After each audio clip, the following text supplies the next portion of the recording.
উপস্থিত কংগ্রেস, আজকে আমাদের সভায় যে সমস্ত বন্ধুরা সাথে উপস্থিত হয়েছেন, পথপ্রতি মানুষজন এবং এই মাইকের আওয়াজ যতদূর পর্যন্ত পৌঁছচ্ছে, সবাইকে প্রথমে আমাদের তরফ থেকে সংগ্রামের অভিনন্দন, আমাদের তরফ থেকে লাল সালাম।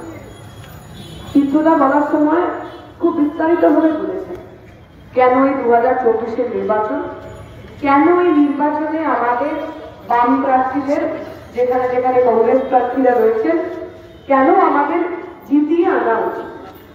এখন অনেকেই প্রচার করছে বিভিন্ন জায়গায়, ইলেকট্রাল বন্ডের টাকায় যে সমস্ত চ্যানেল চলে তারা এগুলো বলে বেড়াচ্ছে যে বামপন্থী বা কংগ্রেসের ভোট দিয়ে বিশেষ লাভ নেই, ভোট দিলে তৃণমূল অথবা বিজেপিকে ভোট দিতে হবে, কারণ বামপন্থীদের ভোট দিলে আপনি নাকি ভোটটা নষ্ট করবেন।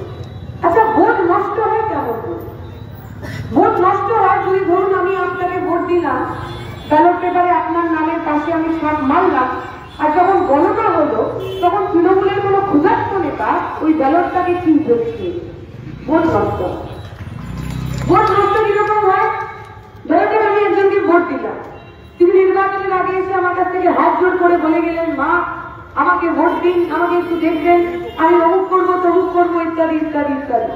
15 বছর ধরে ওই যে উনি জিতে গেলেন, তারপরে তার টিকিটা আপনি আপনার বাড়ির সামনে দেখতে পেলেন না, এমন লোককে যদি আপনি ভোট দেন আপনি ভোট নষ্ট করেছেন। আপনার ভোট আর কিভাবে নষ্ট হতে পারে? ধরেন আপনার মনে হলো যে তৃণমূলকে টাইট দিতে হবে, যে বলছিল তৃণমূলের লোকগুলো ভোটটা বার বেড়েছে, তৃণমূলের লোকগুলোকে টাইট দেওয়ার জন্য বিজেপিকে ভোট দিয়েছিল ভাটপাড়ার মানুষ অর্জুন সিংকে। বিজেপি থেকে উনি তৃণমূলে এসেছিলেন, অনেক মানুষ বিজেপিকে হারাবেন বলে তৃণমূলের অসাম্প্রদায়িক নেতা অর্জুন সিংকে ভোট দিয়েছিলেন। ভোটে জেতার পর দেখা গেল অর্জুন বাবু এবার যখন টিকিটটা পেলেন না, আবার ওই বিজেপিতেই চলে গেলেন। তাহলে আপনি যদি মনে করেন আপনি তৃণমূলকে ভোট দেবেন এবং আপনার জেতা নেতা, তৃণমূলের জেতা নেতা যদি বিজেপিতে চলে যায়, তাহলে আপনার ভোটটা নষ্ট হবে। অথবা উল্টোটা, আপনি ভোট দিলেন বিজেপিকে, মুকুটমণি অধিকারী বিষ্ণুপুরের এমএলএ হয়েছিলেন, বহু জন মানুষ তৃণমূলের ওপর রাগ, তৃণমূলের যারা অত্যাচারিত হয়েছেন সেই মানুষ মুকুটমণিকে ভোট করেছিলেন, ভেবেছিলেন এই লোকটা যাবে বিজেপিতে, বিজেপির নেতা হবে আর তৃণমূলের লোকগুলোকে টাইট দেবে। দেখা গেল সেই মুকুটমণি বিজেপি ছেড়ে এসে তৃণমূলের প্রথম দিন জয়েন করলেন এবং বিকালবেলা তিনি এমপি টিকিটটা পেয়েছেন। যে মানুষগুলো মুকুটমণিকে ভোট দিয়েছে তার ভোট নষ্ট হয়েছে। কিন্তু যে মানুষ এই লাল ঝান্ডায় ভোট করলেন, 21-এর পর যখন আমরা শূন্য হলাম, 19-এর পর যখন আমরা শূন্য হলাম, পঞ্চায়েত নির্বাচনে এই পশ্চিমবঙ্গের গ্রামে গ্রামে, পৌরসভা নির্বাচনে এই পশ্চিমবঙ্গের শহরে শহরে যে মানুষগুলো আমাদের ভোট দিল, কোভিডের সময় যখন সাধারণ মানুষ মৃত্যুর সঙ্গে পাঞ্জা লড়ছিল, কোভিডের সময় যখন কেন্দ্রের সরকার রাজ্যের সরকার সাধারণ মানুষের কথা ভুলে গেছিল, তখন ওই শূন্য হয়ে যাওয়া পার্টির লাল গেঞ্জি পরা ছেলেগুলো আপনার বাড়িতে অক্সিজেন নিয়ে পৌঁছে গেছিল। আপনি যদি লাল ঝান্ডায় ভোট করে থাকেন তাহলে আপনার ভোটটা নষ্ট হয়নি, কারণ আপনার বিপদে, আপনার যন্ত্রণায়, আপনার সমস্যায় ওই শূন্য হয়ে যাওয়া পার্টির লাল ঝান্ডা পরা ছেলেগুলো, লাল গেঞ্জি পরা ছেলে মেয়েগুলো আপনার কাছে এসেছে। আপনার ভোটটা নষ্ট হয়নি। যদি কোভিডের সময় যে কয়েক হাজার কমিউনিটি ক্যান্টিন আমরা সারা পশ্চিমবঙ্গ জুড়ে চালিয়েছি, যখন মানুষ খেতে পাচ্ছিলেন না, 10 টাকা 20 টাকা কোথাও বিনা পয়সায় আমরা মানুষকে খাবার খাইয়েছি। জনতা বাজার তৈরি করেছি আমরা, যে মানুষ বাড়িতে পৌঁছাতে পারছেন না, বাড়ির বাইরে বেরোতে পারছেন না, তার বাড়িতে গিয়ে খাবার পৌঁছে দিয়েছি। গর্ব করে বলি তো, আমরা গর্ব করে বলি। তাই আপনার যদি মনে হয় আপনার এই ভোটটা খুব कीमती, খুব গুরুত্বপূর্ণ, सोच समझ के देना पड़ेगा। तो ऐसे लोगों को दीजिएगा जो आपको वोट लेने के बाद मिस्टर इंडिया नहीं बनेगा। ऐसे लोगों को वोट दीजिएगा जो आपका वोट लेने के बाद आपकी परेशानी में, आपकी दिक्कत में आपके साथ खड़ा रहेगा। আমরা বামপন্থীরা বলছি, ভোট দিয়ে দেখুন আমাদের। যে সময় আপনারা দায়িত্ব দিয়েছিলেন এই পশ্চিমবঙ্গ সামলানো, যে সময় আপনারা আশীর্বাদ দিয়েছিলেন 60-এর উপর বেশি এমপি নিয়ে, বামপন্থীরা কেন্দ্রের সরকারের ছিল, ইউপিএ 1-এর বাইরে থেকে সমর্থন করেছিল যারা ধর্ম নিরপেক্ষ সরকার তৈরি হতে পারে, এই বাম কংগ্রেস আমরাই তো ছিল।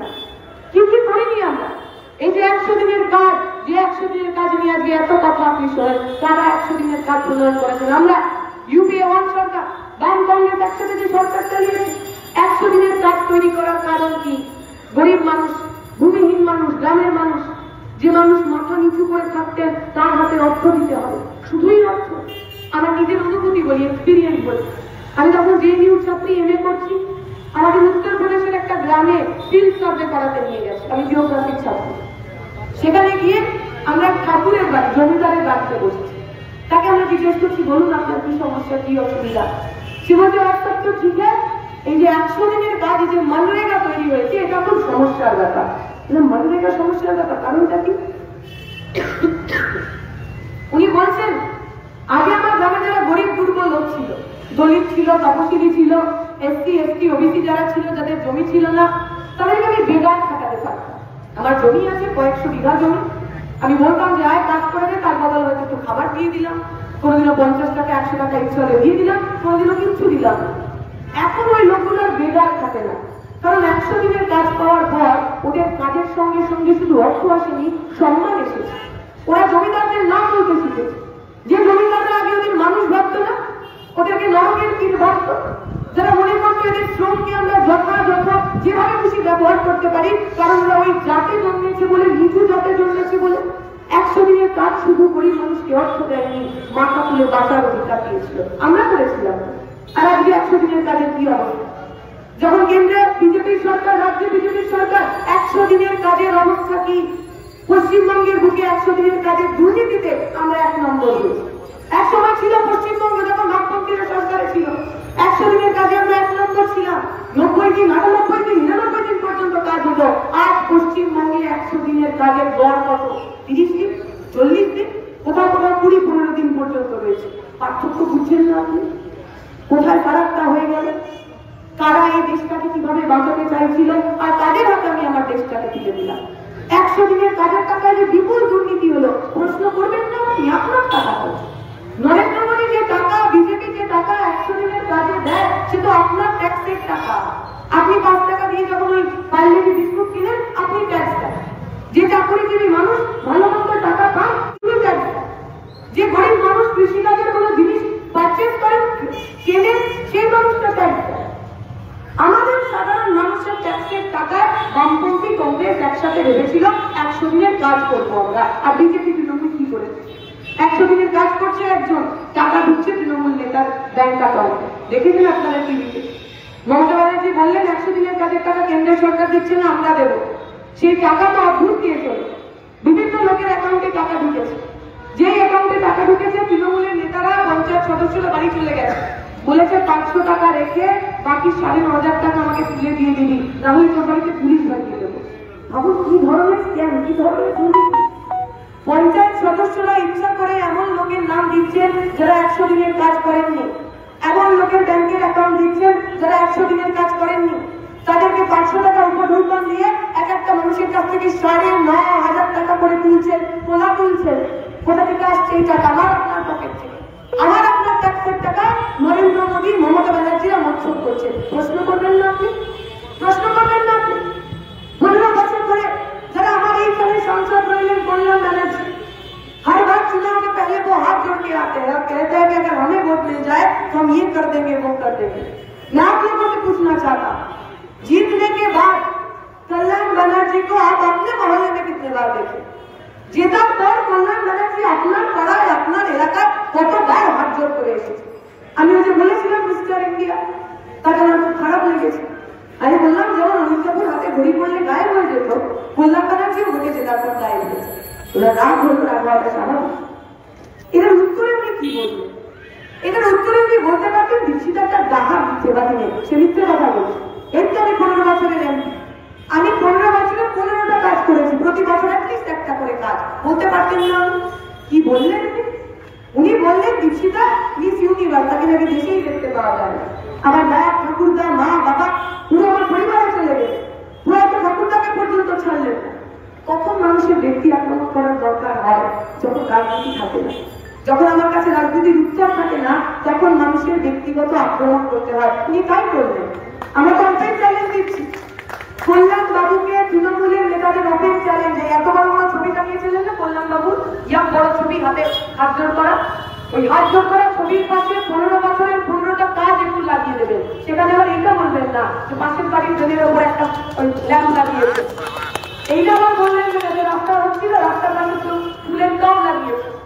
15 বছরে প্রতি বছর আপনি 9 কোটি টাকা পান, 9 কোটি টাকা দিয়ে ফুলের টবে লাগানো যায় না, আমিও জানি আপনিও জানেন। তাই খোলা চ্যালেঞ্জ হয়েছে তৃণমূলকে, বড় বড় তৃণমূলের ওই ব্যানারের পাশে 15 বছরের 15টা কাজ ঘুরিয়ে দেবে। আপনাকে পক্ষ নিতে হবে কাজের সঙ্গে থাকবে। তৃণমূল বিজেপি এই দুই বাংলা, তৃণমূল বিজেপি এই দুজন আমার দেশের সত্য। কেন বলছি আমি? দায়িত্ব নিয়ে বলছি। কেন্দ্রে যারা রয়েছে বিজেপি, যারা আপনার কাছে এসে ধর্মের নামে ভোট চান, যারা बोलते हैं कि हिंदू खतरे में है इसलिए बीजेपी को वोट करना है, भाजपा को वोट करना है, मोदी जी को वोट करना है। अरे भाई किसके खतरे में है हिंदू? इस देश के अंदर पिछले 9.5 साल में 1,44,000 लोग किसान खुदकुशी करने से मजबूर हो गए। 1,44,000 किसान आत्महत्या করেছেন বিগত 9.5 বছর। যদি আমি নরেন্দ্র মোদীর কথা মেনে নিই যে এই দেশটা হিন্দু সংখ্যাগরিষ্ঠের দেশ, তাহলে 1,44,000 এর মধ্যে 70% হিন্দু ছিলেন। एटलीस्ट 80,000 মানুষ হিন্দু ছিলেন। শুনেছেন কখনো বিজেপি চেনে তারা कार्यकर्ताরা আপনার বাড়িতে আসেন, हाथ जोड़ করে বলেন मोदी जी को जिताना है, हिंदुओं को बचाना है? और उन हिंदुओं का क्या? वो किसान हिंदू को गरीब हिंदू जो कृषि ऋण के कारण खुदकुशी करने में मजबूर हो गए, उन हिंदुओं का क्या? ওই 70,000 হিন্দু কৃষকের লাশ নিয়ে নরেন্দ্র মোদী কথা বলেন না কেন? সেই হিন্দুদের বাঁচানোর দায়িত্ব নরেন্দ্র মোদীর ছিল না? যে হিন্দু রাষ্ট্রের কথা ওনারা বলেন সেই হিন্দু রাষ্ট্রের কৃষকদের বাঁচানোর দায়িত্ব নরেন্দ্র মোদীর ছিল না? প্রশ্ন করবেন না আপনি? প্রশ্ন করবেন না আপনি? নরেন্দ্র মোদী সরকারে আসার পর আমার সীমান্তে যে সেনারা দাঁড়িয়ে থাকেন তাদের মৃত্যুর হার সবচেয়ে বেশি বেড়েছে। সীমান্তে এবং সীমান্তের ভিতরে সবচেয়ে বেশি জওয়ান খুন হয়েছে, শহীদ হয়েছে নরেন্দ্র মোদীর সময়। তাদের মধ্যে হিন্দু ছিল না। 56 इंच का छाती नरेंद्र मोदी कहते हैं। वो कहते हैं कि अगर हमें वोट करेंगे, हमारा 56 इंच का छाती है, हमारे देश का जो जवान है, जो सैनिक है, उनको हम बचाएंगे। कहाँ से बचाएगा? हमने देखा उनके लाशों के ऊपर खड़े होके आपने अपना सिंहासन बनाया, आपने अपना सरकार বানিয়েছে। ওই শহীদ হয়ে যাওয়া ছেলে মেয়েদের লাশের ওপর দাঁড়িয়ে কোন বাড়ি থেকে আসে শহীদের ছেলেরা? অমিত শাহ বাড়ি থেকে আসে, নরেন্দ্র মোদীর বাড়ি থেকে আসে। কোন বিজেপি নেতার ছেলে মেয়েরা যায় নাকি জওয়ান হতে? সিআরপিএফ বিএসএফে ভর্তি হয় নাকি? ওই খাকি ভর্তি করে, জলপাই ভর্তি করে যে ছেলেগুলো সীমান্তে অথবা এই দেশের ভিতরে বন্দুক নিয়ে দাঁড়িয়ে থাকে, সিয়াচেনে যে ছেলেগুলো দাঁড়িয়ে থাকে, তারা তো আমার আপনার পরিবারের সন্তান, কৃষক শ্রমিক পরিবারের সন্তান। ভিডিও দেখেছেন আপনি? বুট নেই, শীতের মধ্যে রয়েছে, খাবার পাচ্ছে না। যা ডাল দিচ্ছে সেই ডালে স্নান করা যাবে, ডালের মধ্যে ডাল নেই, খালি জল আছে। আপনি যদি সেই বিষয়ে কথা বলেন, আপনাকে জওয়ান থেকে চাকরি থেকে তাড়িয়ে দেবে। হয়েছে না? তাহলে কোন হিন্দুর জন্য আপনি নরেন্দ্র মোদীকে ভোট করবেন? আপনি যদি আম্বানি হন, আদানি হন, তাহলে নরেন্দ্র মোদী আপনার বাড়ির ছেলের বিয়ে এসে বাসন্তী বেঁধে দেবে, কোথাও কোনো অসুবিধা হবে। কিন্তু আপনি যদি সাধারণ মানুষ হন, আমার মতো আপনার মতো গরিব মানুষ, খেটে খাওয়া মানুষ, যার কোটি কোটি টাকার ব্যবসা নেই, যে কোটি কোটি টাকার পাহাড়ের উপর শুয়ে থাকে না, তাহলে নরেন্দ্র মোদীরা আপনার জন্য হিন্দু রাষ্ট্র বানাবে না, ভারতও বানাবে না, আপনার জন্য শ্মশান বানাবে না। কখনই আপনি তাদের সঙ্গে থাকবেন, কখনই না। এই দেশের মধ্যে নরেন্দ্র মোদী যবে থেকে ক্ষমতায় এসছেন, একটা বিশ্ব ক্ষুধা সূচক হয়, ওয়ার্ল্ড হাঙ্গার ইন্ডেক্স, যাতে মাপা হয় একটা দেশে সারা বিশ্বের মধ্যে কত ক্ষুধার্ত শিশু রয়েছে। গত বছর আমরা 107 নম্বর ছিলাম 121টা দেশের মধ্যে। এবার আমরা নেমে 111 নম্বর হয়েছি 125টা দেশের মধ্যে। আমাদের ঘরে যে দেশগুলো রয়েছে সেগুলো তো সাব-সাহারান কান্ট্রি, ওই আফ্রিকার ছোট ছোট দুর্ভিক্ষ পীড়িত দেশগুলো। ভেবে দেখুন আপনি, তাদের হাতে দায়িত্ব দিয়েছেন, তাদের হাতে ক্ষমতা দিয়েছেন, যাদের রাজত্বে আমার দেশে সবচেয়ে বেশি ক্ষুধার্ত শিশু জন্মায়। ওই ক্ষুধার্ত শিশুর মধ্যে হিন্দু নেই, ওই ক্ষুধার্ত শিশুর মধ্যে বেশিরভাগ হিন্দু না। তাহলে কোন হিন্দুর জন্য আপনি বিজেপিকে ভোট করবেন? আমরা বলছি, আপনি যদি খেটে খাওয়া মানুষ হন, সাধারণ মানুষ হন, আপনি যদি জুট মিলের শ্রমিক হন, তাহলে আপনার লড়াইয়ের জন্য, আপনার কলকারখানা খোলার জন্য कोई भगवा झंडा, कोई तृणमूल नहीं लड़ेगा। लड़ेगा तो लाल झंडा ही, लड़ेगा तो हटोरा काला ही। आपको पक्ष चुनना पड़ेगा, किसके साथ रहेंगे? हमारे साथ रहेंगे, लाल झंडार সঙ্গে থাকবেন, নাকি যারা প্রতিদিন আপনাকে বিক্রি করে তাদের সঙ্গে থাকবেন। পক্ষ নিতে হবে আপনাকে, পক্ষ নিতে হবে আপনাকে। ইলেকট্রাল বন্ডের নামে যে কোটি কোটি টাকা দুর্নীতি নরেন্দ্র মোদীরা করলেন, কোন মানুষের সাথে? যার দায়িত্ব সামনে ওষুধের দোকান, গিয়ে দেখুন আগে যে ওষুধটা আপনি 1 মাস আগে 100 টাকায় কিনতেন, আজকে তার 400 টাকা দাম। অ্যালার্জির ওষুধ, জ্বরের ওষুধ, প্রেসারের ওষুধ, ডায়াবেটিসের ওষুধ, এই সব ওষুধের দাম বাড়লো কি করে? যে ফার্মা কোম্পানিগুলো ওষুধ বানায়, তারা ইলেকটোরাল বন্ডের নামে বিজেপিকে কয়েকশো কোটি টাকা দিয়েছে। আপনাদের মনে থাকবে কোভিডের সময় ভ্যাকসিন হয়েছিল, ভ্যাকসিন একটা নির্দিষ্ট সিরাম ইনস্টিটিউট বলে একটা কোম্পানিকে ভ্যাকসিন বানানোর মনোপলি দেওয়া হয়েছিল। বলা হয়েছিল ওই কোম্পানি ছাড়া কেউ ভ্যাকসিন নিতে পারবে না, বানাতে পারবে না। ওই কোম্পানির ভ্যাকসিন আমি আপনি আমরা সবাই নিয়েছি, বাধ্য করা হয়েছে। ওই সিরাম ইনস্টিটিউট কত কোটি টাকা ইলেকট্রাল বন্ডে বিজেপিকে দিয়েছে, প্রশ্ন করবেন না আপনি? কেন দরকার? একটা ওষুধের কোম্পানি ওষুধ বানাবে, সে বিজেপিকে টাকা দেবে কেন? তার মানে কি কোথাও না কোথাও কম দামি ওষুধ, খারাপ ওষুধ, যে ওষুধ আমার আপনার জন্য ক্ষতিকর, সেই ওষুধ আমার শরীরে ওরা পৌঁছে দিয়েছে নরেন্দ্র মোদীকে, বিজেপিকে ইলেকট্রাল বন্ডের নামে কোটি কোটি টাকা দেবে। হতে পারে আপনি হিন্দু মানুষ, আপনি যদি ওষুধের দোকানে গিয়ে বলেন कि मैं तो बीजेपी का समर्थक हूँ, जय श्री राम, हमें थोड़ा कम पैसे में दवाई दे दीजिए, देगा तो देवेन ना, देवेन ना। আপনি হিন্দু হন, আপনি মুসলমান হন, নরেন্দ্র মোদীরা ইলেকট্রাল বন্ডের নামে যে গন্ডগোল করেছেন, যে দুর্নীতি করেছেন, যে কোটি কোটি টাকা লোপাট করেছেন, তাতে আমার আপনার সাধারণ মানুষের জীবনদায়ী ওষুধের দাম 10 গুণ বেড়েছে। আবার এদের ভোট দেবে, আবার এদের ভরসা করবে। এই পশ্চিমবঙ্গের বুকে, ভারতের বুকে বেকারত্ব বেড়েছে। আইএলও সমীক্ষা বলছে এই দেশে যা বেকার তার 83% আমার প্রজন্মের ছেলেমেয়েরা 20 থেকে 40 বছরের একটা বাচ্চা মেয়ে, একটা বাচ্চা ছেলে তো আপনার বাড়িতেও আছে। যে মানুষ কমলে ভোট দেন, বিজেপিকে ভোট দেন, আমার প্রশ্ন আপনার কাছে, যে সরকার আপনার বাড়ির ছেলে মেয়েটার চাকরিগুলোকে বিক্রি করে দিল, তাকে আর একবার সুযোগ দেবে? স্থায়ী চাকরি, ব্যাংক, বিমা বন্ধ করে দিচ্ছে। স্থায়ী পার্মানেন্ট চাকরির পরিবর্তে চুক্তিভিত্তিক চাকরি, কন্ট্রাকচুয়াল চাকরি। আপনার বাড়ির ছেলে মেয়ে যাকে খুব আদরে আপনি বড় করেছেন, নিজে ওভারটাইম করেছেন যাতে ছেলেটা মেয়েটা ভালো কোচিংয়ে যেতে পারে, ভালো স্কুল কলেজে যেতে পারে, সেই ছেলেটা মেয়েটা পড়াশোনা করার পর যখন চাকরি পাবে না, ওর মুখের দিকে তাকাতে পারবেন তো? বলতে পারবেন তো এই আজকে তোমার যে অবস্থা, এই আজকে আমার দেশের যে অবস্থা, তাতে আমারও যোগদান আছে, আমিও বিজেপিকে ভোট করেছিলাম। যদি না পারেন তাহলে আমাদের সঙ্গে আসুন, আমাদের সঙ্গে থাকুন। 2024-এর নির্বাচন কেন্দ্রে বিজেপিকে হারানোর নির্বাচন।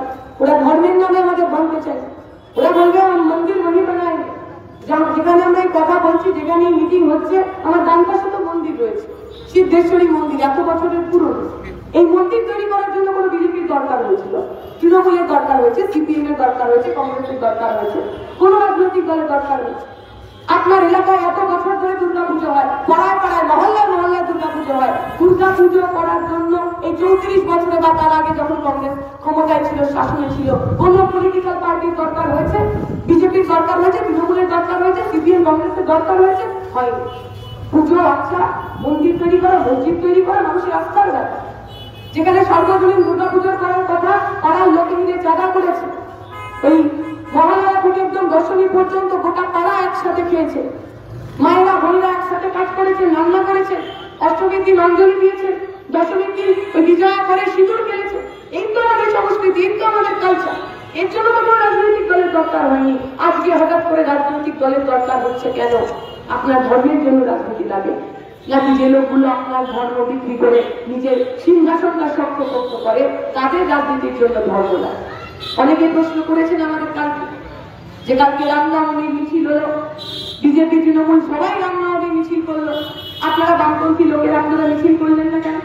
আমি তো ঈদুল ফিতরের দিন ঈদুল ফিতর মিছিল করিনি।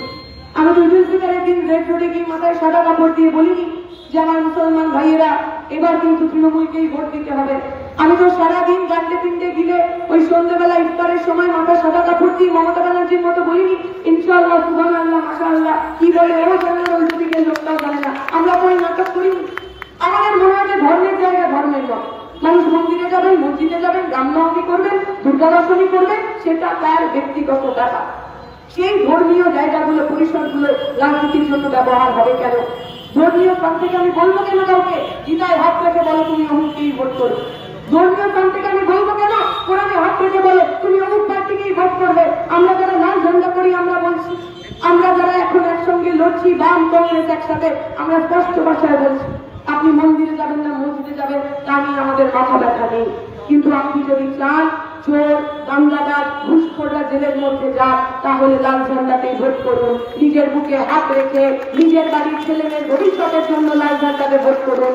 আমরা আপনার লড়াইয়ে আপনার সঙ্গে আপনার পাশে থাকবো। আমরা কষ্ট করে বলছি, এই যে সাম্প্রদায়িকতার মহল তৈরি হয়েছে, এই সময়টা, এই অবস্থাটাকে বদলাতে হবে। আমাদের ধর্মের নামে, জাতির নামে হানাহানি বন্ধ করতে হবে। ওই মমতা ব্যানার্জির মতো মাথায় সাদা কাপড় পরে আমরা মুসলিম প্রীতি দেখাতে পারবো না। জ্যোতিবাবুকে ভূপেন্দ্র ভট্টাচার্যকে কখনো মাথায় সাদা তুলি করে ইনশাআল্লাহ সুবহানাল্লাহ মাশাআল্লাহ করতে হবে, কারণ ওটা সরকারের কাজ না। জ্যোতিবাবুরা ভূপেন্দ্র ভট্টাচার্যরা বামপন্থীরা কি করেছিলেন? 1992 সালে বাবরি মসজিদ ভেঙে সারা দেশ জুড়ে দাঙ্গা হয়েছে পশ্চিমবঙ্গে। 2002 সালে গুজরাটে ট্রেন জ্বালিয়ে দিয়েছে, হিন্দু মুসলমান মানুষ একে অপরের রক্তে হোলি খেলেছে। পশ্চিমবঙ্গ ব্যতিক্রম, পশ্চিমবঙ্গে হিন্দু মুসলমান কারুর গায়ে হাত লাগেনি। কেন?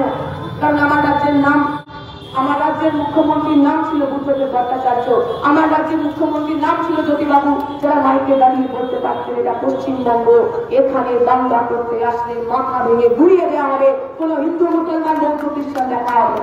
মনে আছে আপনাদের তেলাঙ্গিপাড়ায় যখন দাঙ্গা হলো, সেই সময় স্বরাষ্ট্রমন্ত্রী ছিলেন জ্যোতিবাবু, ভোট খোলা দিতে পৌঁছে গেছিলেন এবং বলেছিলেন শুট আপ সাইড, যে দাঙ্গা করতে আসবে তার মাথায় গুলি মারবে।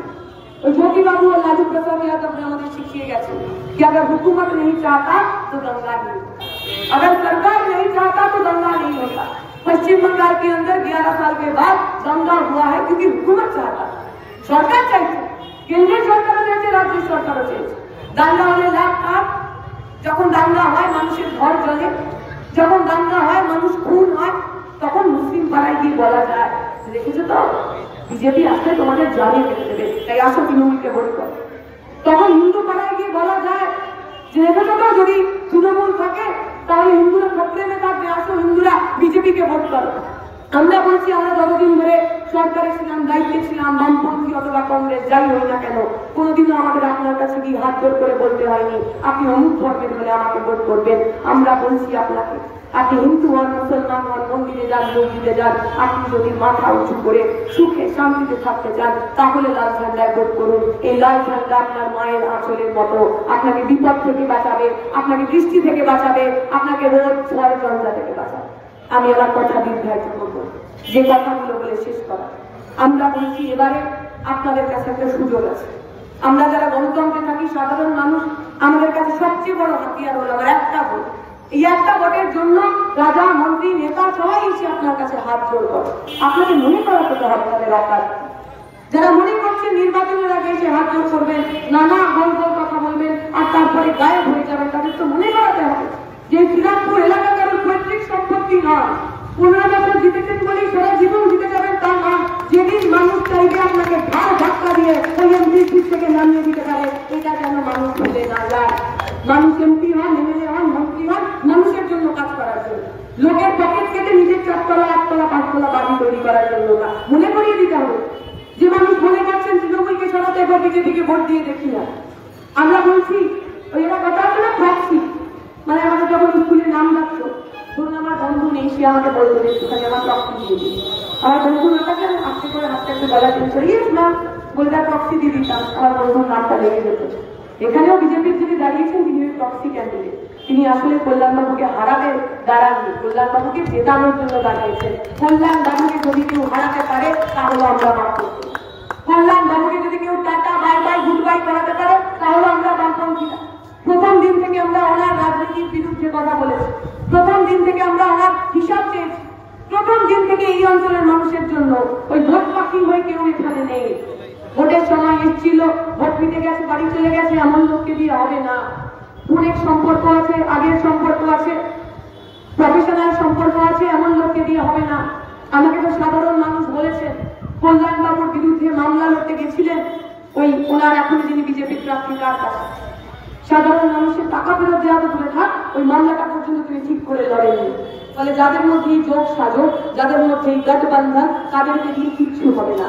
ইন্ডিয়াকে বাঁচাতে হলে ইন্ডিয়াকে ভোট করতে হবে, ইন্ডিয়াকে বাঁচাতে হলে বামপন্থীদের ভোট করতে হবে, কংগ্রেস সমর্থিত মানুষজনকে ভোট করতে হবে, কারণ আমরাই পারি এই দেশকে বাঁচাতে। আপনাদের পক্ষ নিতে হবে, আপনারা কি চান? আপনারা 100 দিনের দুর্নীতি চান নাকি 100 দিনের কাজের পরিবর্তে 200 দিনের কাজ চান? আপনি 100 দিনের কাজের লোকের পকেট মারা চান নাকি প্রতিদিনের রোজ 600 টাকা হন সেটা চান? আপনি কি চান?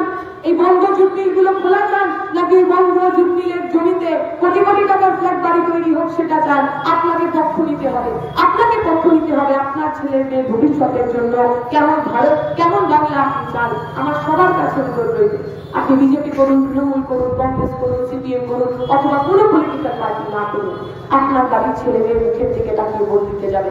ভেবে দেখবেন, যারা আমার আপনার ওই টাকাগুলো চুরি করে, আমার আপনার চাকরিগুলো চুরি করে, বান্ধবীর খাটের তলায় 50 কোটি টাকা লুকিয়ে রাখলো, তাদের ভোট দেওয়া যায়।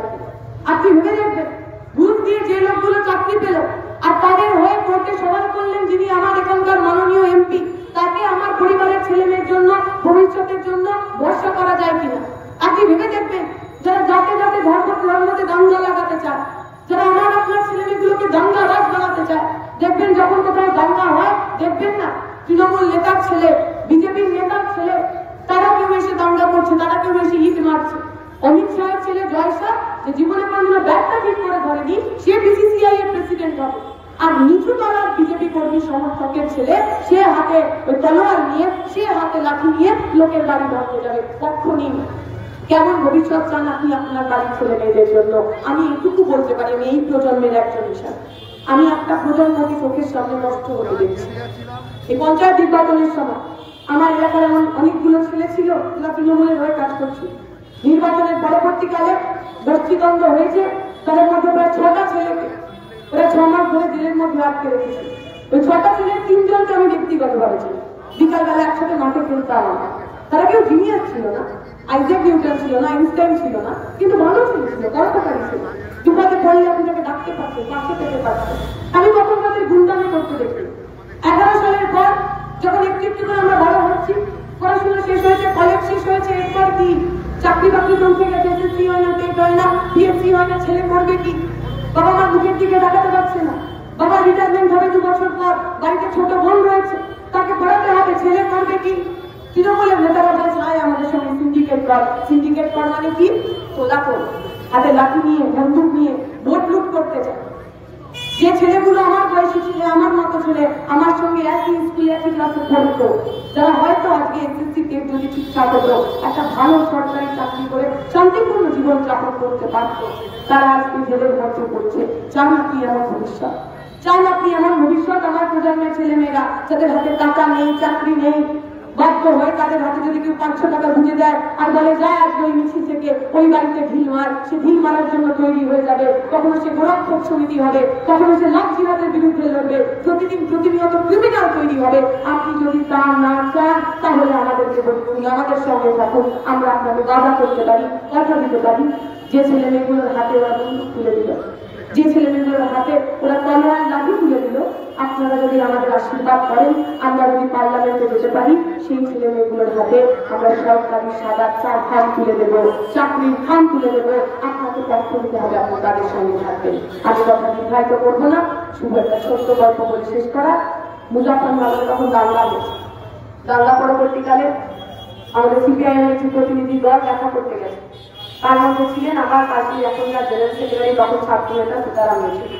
একটি বাড়ির সামনে বসেছে, বাড়িটা পুরো জ্বলে গেছে, পুড়ে গেছে, বাড়ির লোকজনের কাটাকাটি, বাড়ির সামনে একজন বয়স্ক মানুষ বসে রয়েছে। সীতারাম ইয়েচুরি তাকে গিয়ে বলেছেন যে দাদা ইয়াকে রহনা প্লিজ নিয়ে আপনি আমার সঙ্গে আসুন, আমি আপনাকে একটা নিরাপদ জায়গায়, ভালো জায়গায় নিয়ে যাই। চাচা উত্তর দিয়েছেন, দেখো বেটা মেরা তো জন্ম नहीं हुआ, मेरा दादा परदादा सब यही दफन हुआ, এটা আমার ঘর, আমি আমার ঘর ছেড়ে কোথাও যাবো না। তবে দাদা তুমি যদি আমায় নিয়ে যেতে পারো, তাহলে আমাকে জ্যোতিবাবুর বাংলায় নিয়ে যাও। আমি শুনেছি সেখানে কোনো দাঙ্গা হয় না, সেখানে কোনো হিন্দু মুসলমান মানুষ একে অপরের রক্ত নিয়ে হোলি খেলে না। শান্তির বাংলা, জ্যোতিবাবুর বাংলা, আমরা আজকে যারা এখানে দাঁড়িয়ে আছি ওই বাংলার জন্য লড়াই করছি। যে বাংলায় আপনার একমাত্র পরিচয় হবে আপনি মানুষ, যে বাংলায় আপনার একমাত্র পরিচয় হবে আপনি শ্রমিক, যে বাংলায় আপনার একমাত্র পরিচয় হবে আপনি এ দেশের নাগরিক। আপনাকে ধর্মের নামে, জাতের নামে আমরা ভাঙতে দেব না। আপনার ঘামের দাম, আপনার রক্তের দাম, যে ঘামের দামের জন্য, যে শ্রমের দামের জন্য লাল ঝান্ডার লড়াই করে, আসুন আগামী দিনে সেই লাল ঝান্ডার সরকার তৈরি করি, আমার আপনার ভবিষ্যৎকে বাঁচাই। এটুকু বলে আমি আমার কথা শেষ করবো। শুক্রিয়া।